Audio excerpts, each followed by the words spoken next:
Thanks for joining me today at Slot Valley Racing. We're here today listening to podcast episode number 2. Today I'm going to talk about the hobby shop experience and what it's like when I walk into my local hobby shop, and there certainly isn't many of them around.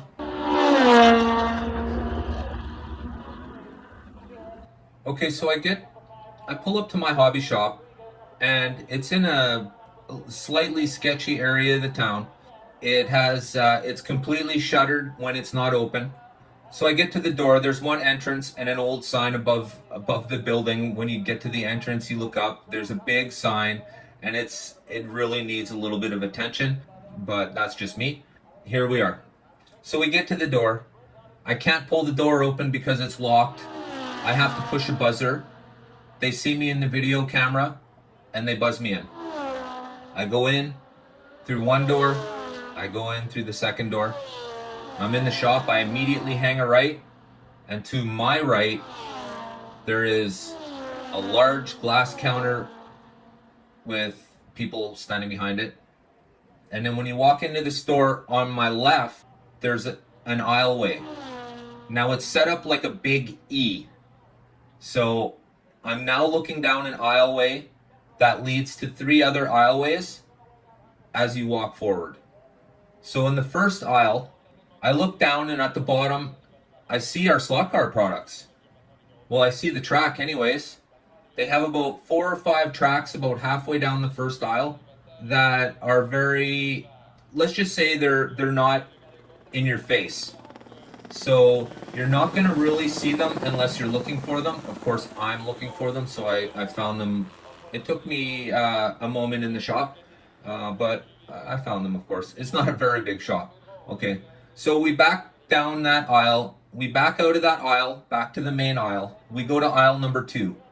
Aisle number 2 is completely full of remote control tanks, trucks, and quadcopters.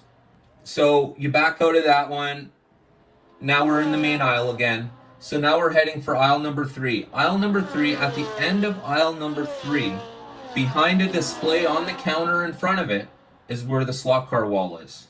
So in order for me to see the slot cars, I literally had to ask somebody to move a display that was on the cabinet in front of the wall where the slot cars were. I couldn't even see them. So no problems. They moved them. I guess they figured they wanted to start selling them. When I looked at the display, it's very simple, and it's full. It's full of Auto World cars. Auto World cars, and these are the cars that people are going to have to suck up and buy, because these realtors aren't going to buy more cars until these crappy cars get sold. So these cars, for instance, are, because of how Auto World sells their cars, they sell them in boxes of 12 or what have you, okay? Out of that box of 12, only 6 of those cars are going to sell. The other 6 are going to sit on the shelf, and then what's going to happen is their inventory is going to end up getting locked up. Because once they reorder with still having those, we'll call them 6 cars still in the shop, now they've ordered another box because they need cars that'll sell. So now they're stuck with another, we'll call it 6 cars. So now they're stuck with a whole entire box on their wall that they really can't get rid of, which makes it really hard for them to have current product. So I'm not exactly sure who the store gets their AFX products from, but whoever it is, they're not forcing them to buy boxes at a time. So they'll only order in a couple cars at a time, and they won't pump them. So when they get the newest car in, they won't bother putting it on display or anything. It just goes on the wall. So the reason why I've decided to make this episode number 2 of my podcast, I just wanted to draw a diagram for everybody in their minds as to what is going on with local hobby shops. For one, some cities, some provinces / states don't have hobby shops. And I get that. Whereas where I'm from, there used to be 4 hobby shops. Now I think we're down to 1. And this is the one I'm giving you the visual walkthrough today.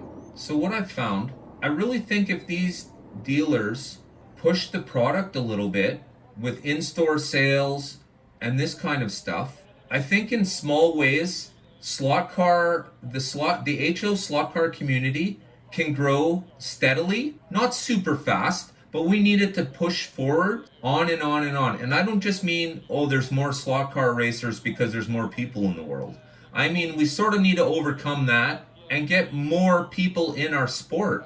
And I think it all starts with hobby shops. When people go to these hobby shops and nothing's on display, everything's just static, they're trying to sell everything equally, but yet they put a certain product behind things, making it prohibitive to look or have a good look or examine something because something else is in the way. But I really think it just boils down to these smaller companies need to start caring and pushing the hobby forward. Now listen, I understand I'm not an idiot. Nobody needs to do anything they don't want to do in their own shop, and I totally get that. But if you can do something like, oh, I'm just going to photocopy this, I'm going to take a picture of this car, I'm going to put it on a little tripod display at the front of my store, and I'm going to let everybody know that this car is the feature. This never happens in this store. Thanks for joining us today at Slack Valley Racing. I want to thank all my subscribers. I want to thank everybody for watching. Maybe if you're watching and you're not a subscriber, you can help out, hit that like button, and subscribe on up. So these are just some of my local observations. I can't see things on a national level. I feel I can only hear from you guys. Please leave in your comments down below what your thoughts on your local hobby shops are, because I know they vary quite a bit from Canada to the United States.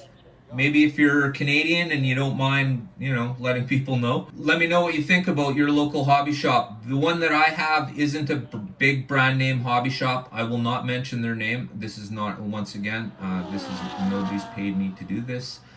So therefore, I use it as a generalization. This will be the end of episode 2 of my podcast series. This is, of course, a walkthrough of my local hobby shop. I want to thank everybody for listening. I absolutely appreciate it. For those of you who can't watch and would like to listen, well, once again, this is for you. This is for me. I love listening to things in the background. Can't always be watching, but I do want to be part of what's going on. From all of us here at Slot Valley Racing, don't forget, get your heart racing.